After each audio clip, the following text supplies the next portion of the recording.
প্রত্যেকবারেই আমি হুইল রোজ বা ওভেন রোজ বা ব্রাজিলিয়ান স্টিচ দিয়ে ফ্লাওয়ার ডিজাইন তোমাদের সঙ্গে শেয়ার করেছি, কিন্তু আজকে একদম নতুনভাবে আমি স্টিম স্টিচ দিয়ে কিভাবে ফ্লাওয়ার ডিজাইন করতে হয় সেইটা তোমাদের সাথে শেয়ার করব।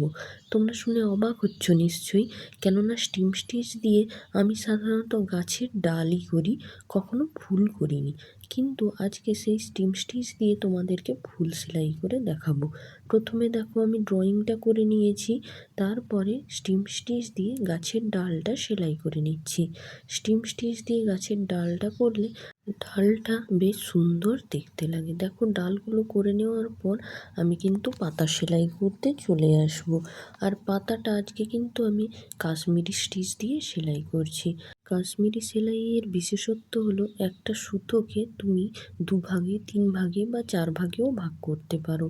যেহেতু আমার এখানে যে সুতোটা আমি তুলছি সেইটা ছোট, তাই আমি দেখো মাঝ বরাবর 1 ভাগে ভাগ করে নিচ্ছি কাশ্মীরি সেলাইটা।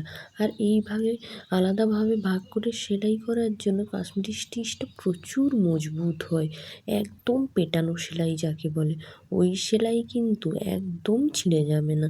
তুমি যদি না কেটে ফেলো সেলাইটাকে, তাহলে কোনোভাবেই এই সেলাই তুমি তুলতে পারবে না। এই সেলাইটা এতটাই মজবুত। আমি সাধারণত ফিশবোন স্টিচ দিয়ে বা সাটেন স্টিচ দিয়েই পাতার ডিজাইনটা করি, কিন্তু এই যে লম্বাটে ধরনের পাতাগুলো এই কাশ্মীরি স্টিচ দিয়ে সেলাই করতে কিন্তু দেখতে বেশ ভালো লাগে। এছাড়াও তুমি কিন্তু এই লম্বাটে ধরনের পাতাগুলো সাটেন স্টিচ দিয়েও সেলাই করতে পারো, তাতেও কিন্তু দেখতে বেশ ভালোই লাগবে। তবে এই যে পেটানো পেটানো ধরনের টেক্সচারটা, এটা কিন্তু আসবে না সাটেন স্টিচে। প্রত্যেকটা সেলাইয়ের আলাদা করে একটা বিশেষত্ব আছে, এই বিশেষত্বটাই হচ্ছে কাশ্মীরি সেলাইয়ের বিশেষত্ব। দেখো পাতাটা সেলাই হয়ে গেল। পাতাটা সেলাই হয়ে যাওয়ার পর আমি পাতার দুপাশে বর্ডার দিয়ে দিচ্ছি। বর্ডার দিলে পাতাটা কিন্তু দারুণ দেখতে লাগে। একটা হাইলাইট করে দিলে, হাইলাইট কালার দিয়ে আমি এখানে একটা দেখো বাসন্তী কালারের সুতো নিয়েছি, দিয়ে সবুজ পাতার দুপাশে আমি এই স্টিম স্টিচ দিয়েই আবার সেলাই করে দিচ্ছি। এই বাসন্তী কালারের সুতোটা কিন্তু সচরাচর আমি দোকানে দেখতে পাই না, কিন্তু একদিন একটা দোকানে দেখা মাত্রই আমি কিন্তু নিয়ে নিয়েছিলাম, কেননা এই সুতো সচরাচর পাওয়াও যায় না। আবার কোনো গাছের যদি ছোট ছোট পাতা, মানে একদম নরম কচি পাতা করতে চাই, তাহলে কিন্তু এই সুতোটা অনবদ্য একদম। একদম যদি আমি ছোট ছোট পাতাগুলো সেলাই করি, তাহলে মনে হবে যে পাতাগুলো একদম নরম কচি, এই সবেমাত্র পাতাগুলো হয়েছে। এই জন্য এই সুতোটা কিন্তু তোমরা যদি হাতের কাছে কখনো পাও, তোমাদের সংগ্রহে রেখে দিতে পারো।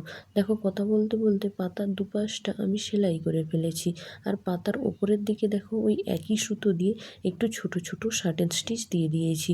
পাতার ওপরের দেখো মনে হচ্ছে যেন না পাতার ওপরের দিকটা একদম নরম, তারপর ধীরে ধীরে ডিপ সবুজ হয়েছে।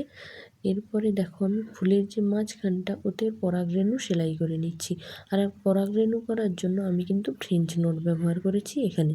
ফ্রেঞ্চ নোট দিয়েই পরাগরেণু করতে আমার বেশ ভালো লাগে।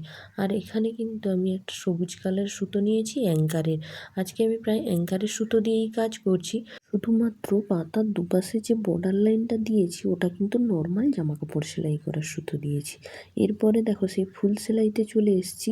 আজকে আমি স্টিম স্টিচ দিয়ে কীভাবে ফুল সেলাই করা হয় সেটাই তোমাদেরকে দেখাচ্ছি, একদম সহজ।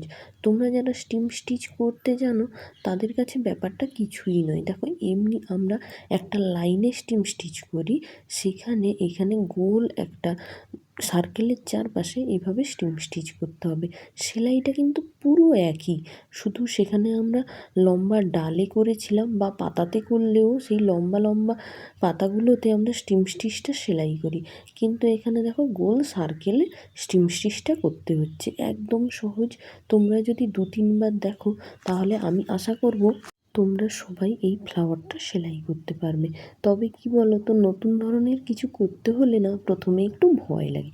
আমিও তো স্টিম স্টিচ করতে অনেক দিন থেকেই জানি, কিন্তু এই ফুলটা কিন্তু সেলাই করছিলাম না, কেননা একটা কেমন ভয় ভয় লাগছিল যে পারবো তো এরকম ফুল তৈরি করতে স্টিম স্টিচ দিয়ে। অনেকবার আমি মনে মনে ভেবেছি যে এবার করব, কিন্তু করা হয়ে ওঠেনি। তারপরে ভাবলাম না, করেই ফেলি, কি হবে, খারাপ হবে, সুতো খুলে ফেলে দেবো বা কেটে দেবো বা অন্য কোনো ফ্লাওয়ার ট্রাই করব, কিন্তু এর থেকে তো বেশি কিছু হবে না। তাই যেমন ভাবা তেমনি কাজ, লেগে পড়লাম আমি স্টিম স্টিচ দিয়ে ফ্লাওয়ার সেলাই করতে। এবার তোমরা বলো তো ফুলটা কেমন হচ্ছে। এখানে আমি ফুলটা তৈরি করার জন্য অ্যাঙ্কারের একদম দেখো রানি কালারের সুতোটা নিয়েছি।